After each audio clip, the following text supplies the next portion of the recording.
नमस्कार, मी चंद्रकांत शिंदे. या लेक्चरमध्ये आपण इयत्ता 10वीचा जो पार्ट 2 आहे त्यातला पहिला पाठ हातील आपण 3 पॉईंट घेणार आहोत. ट्रान्स्क्रिप्शन, ट्रान्सलेशन आणि ट्रान्सलोकेशन. ठीक आहे. तर हा पॉईंट सुरू करण्याच्या आधी आपल्याला काही बेसिक गोष्टी जाणून घेऊ आपण, की आपण पहा सेलपासून बनलेले आहोत, म्हणजे आपण मल्टीसेल्युलर ॲनिमल्स आहोत. तर आपली जी सेल आहे प्राणी पेशी, ही प्राणी पेशी च्या वरून सेल मेम्ब्रेन असतं, म्हणजे एक पेशीचं आवरण असतं.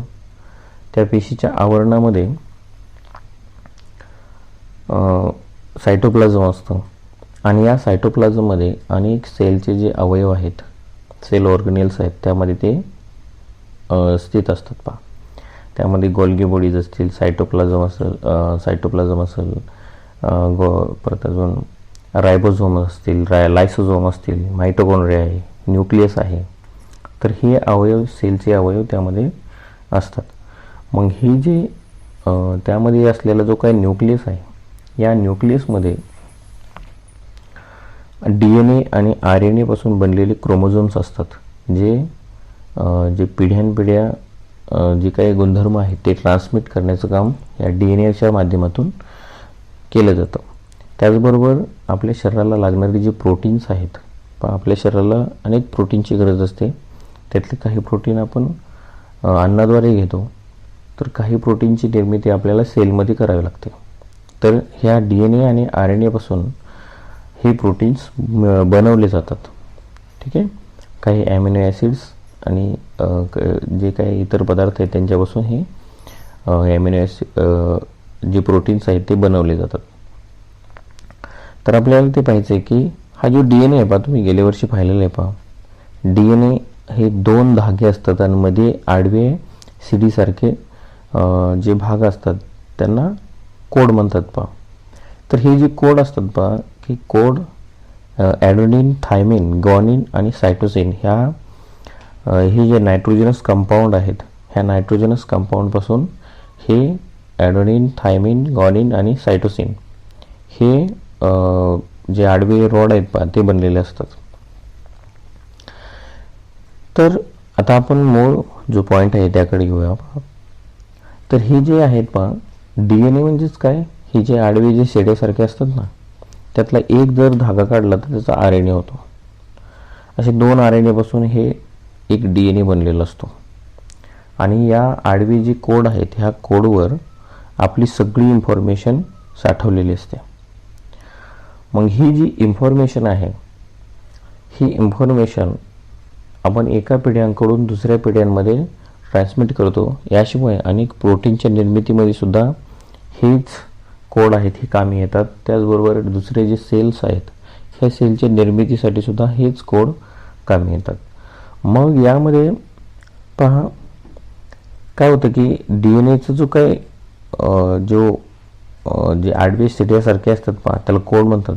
हे जे कोड आहेत, हे कोड एका विशिष्ट अंतराने, जे 4 कोड आहेत ते विशिष्ट अंतराने पुन्हा पुन्हा ते येत असतात. अशी एक मोठी साखळी असते.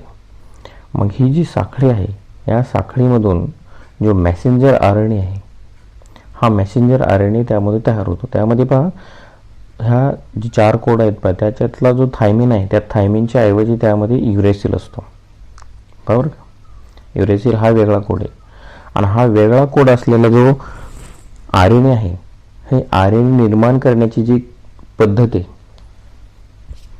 ज्यावेळेला प्रोटीन निर्माण होतात, पहा निर्माण करायचे असतात, त्यावेळेला हा जो थायमिनच्या ऐवजी युरेसिल असलेला RNA निर्माण करण्याची जी प्रक्रिया आहे, त्यालाच काय म्हणतात, ट्रान्स्क्रिप्शन. बरोबर का. पुन्हा एकदा सांगतो की जे न्यूक्लियोटाइड्स असतात आपल्या DNA मधले, जे क्रम्स असतात, पहा जे कोड असतात, त्या कोडमध्ये असलेला जो थायमिन आहे, त्या थायमिनच्या ऐवजी ह्या mRNA मध्ये युरेसिल असतो. असे युरेसिल असलेला जो mRNA आहे, ही जी निर्माण करण्याची जी पद्धत आहे, ह्या पद्धतीलाच काय म्हणतात, ट्रान्स्क्रिप्शन. आता हा जो तयार झालेला mRNA आहे, म्हणजे मॅसेंजर RNA आहे, हा मॅसेंजर RNA कुठं तयार होतो, न्यूक्लियसमध्ये तयार होतो, पेशीच्या न्यूक्लियसमध्ये. आता हा जो तयार झालेला न्यूक्लियसमध्ये जो mRNA आहे तो न्यूक्लियसच्या जे होल असतात पहा त्या होलमधून बाहेर येतो सायटोप्लाझममध्ये. आता या सायटोप्लाझममध्ये आल्यानंतर हे जे mRNA आहे म्हणजे मॅसेंजर RNA आहे हा पेशीद्रव म्हणजे सायटोप्लाझममध्ये येतो आणि या सायटोप्लाझममध्ये आल्यानंतर तो जो काही कोड घेऊन आलेला असतो, जे संकेत घेऊन आलेला असतो, तो ॲमिनो ॲसिड जे असतात त्या ॲमिनो ॲसिडसाठी काही त्याच्यावर संकेत असतात, काही कोड्स असतात, काही माहिती असते. आणि ही जे प्रत्येक जे ॲमिनो ॲसिड आहेत त्यांच्यासाठी जो असलेला कोड आहे तो 3 न्यूक्लियोटाइडपासून बनलेला असतो. आणि ही जी 3 न्यूक्लियोटाइड्स आहेत यालाच म्हणतात ट्रिपलेट कोडॉन. ओके, तर हे सगळ्या प्रकारचे ट्रिपलेट कोडॉन आहे, जवळजवळ 20 प्रकारचे आहेत पहा. हे 20च्या 20 शोधण्याचं काम भारतीय शास्त्रज्ञ डॉक्टर हरगोविंद खुराना यांनी केलं. त्याबद्दल त्यांना 1968 मध्ये त्यांना नोबेल पारितोषिक देण्यात आलं. तर हा जो मॅसेंजर RNA आहे हा अनेक कोडपासून बनलेला असतो. हे जे कोड असतात ना आडवी, हे 4 कोड त्या असे एकमेकांसोबत जोडून असे अनेक मोठा mRNA तयार होतो. हजारो त्याच्यावर कोडस असतात पहा, कोडॉन असतात. तर हा जो मॅसेंजर RNA आहे हा मॅसेंजर RNA ज्या वेळेला सायटोप्लाझममध्ये येतो त्यावेळेला त्या mRNAला जे ॲमिनो ॲसिड्स पुरवण्याचं काम जो करतो तो ट्रान्सफर RNA करतो, tRNA करतो, त्याला tRNA म्हणतात, ट्रान्सफर RNA. आणि ह्या ट्रान्सफर RNAवर mRNA सारखेच परंतु थोडे वेगळे अँटीकोडॉन असतात.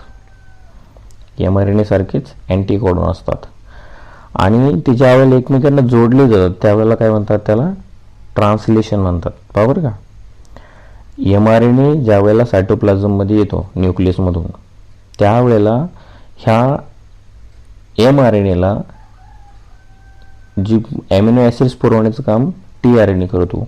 आणि हा जो tRNA आहे ह्या tRNAला जे काही कोडॉन्स असतात हे कोडॉन्स mRNA सारखेच असतात, फक्त थोडासा फरक असतो. काय, त्या जे कोडॉन असतात त्या कोडॉनला अँटीकोडॉन म्हणजे त्याच्यासारखे सेम टू सेम हे tRNAवर असतात. आणि यालाच काय म्हणतात, ते ज्यावेळेला जोडले जातात त्यालाच काय म्हणतात, ट्रान्सलेशन. आता बघा, ही जे ॲमिनो ॲसिड्स जे असतात tRNA आणलेले, ते जे ॲमिनो ॲसिड्स असतात ते पेप्टाइड बॉन्डने बांधलेले असतात आणि त्याची जी साखळी तयार करण्याचं काम rRNA करतो. आता बघा, या दरम्यान काय होतं बघा, रायबोझोम्स असतात आपल्या पेशीमधलं जो काही एक अवयव आहे रायबोझोम्स. हा जो रायबोझोम्स आहे हा mRNAच्या एका टोकाकडून दुसऱ्या टोकाकडे ही जी एक ट्रिपलेट कोडॉन आहेत हे काही अंतराने सरकवत जातो आणि ह्या प्रक्रियेला ट्रान्सलोकेशन म्हणतात. बरोबर का, ही जी तिसरी पद्धत आहे की रायबोझोमच्या मदतीने mRNA काय करतो, ही जी ट्रिपलेट कोडॉन आहेत ही ट्रिपलेट कोडॉन म्हणजे कोणासाठी बनवलेले, ॲमिनो ॲसिडसाठी जे संकेत असतात ट्रिपलेट कोडॉन, तर ही ट्रिपलेट कोडॉन काही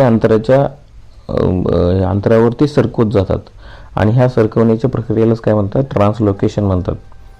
आणि यामधून काय होतं, एक वेगवेगळी जी प्रोटीन्स आहेत हे प्रोटीन्स निर्माण होतात. असे DNAचे जे काही कोडॉन्स आहेत एकमेकांच्या जवळ येऊन आणि वेगवेगळे अंतराने ते चिकटून वेगवेगळे प्रोटीन्स निर्माण होतात आणि आपल्या शरीराला त्याची गरज असते.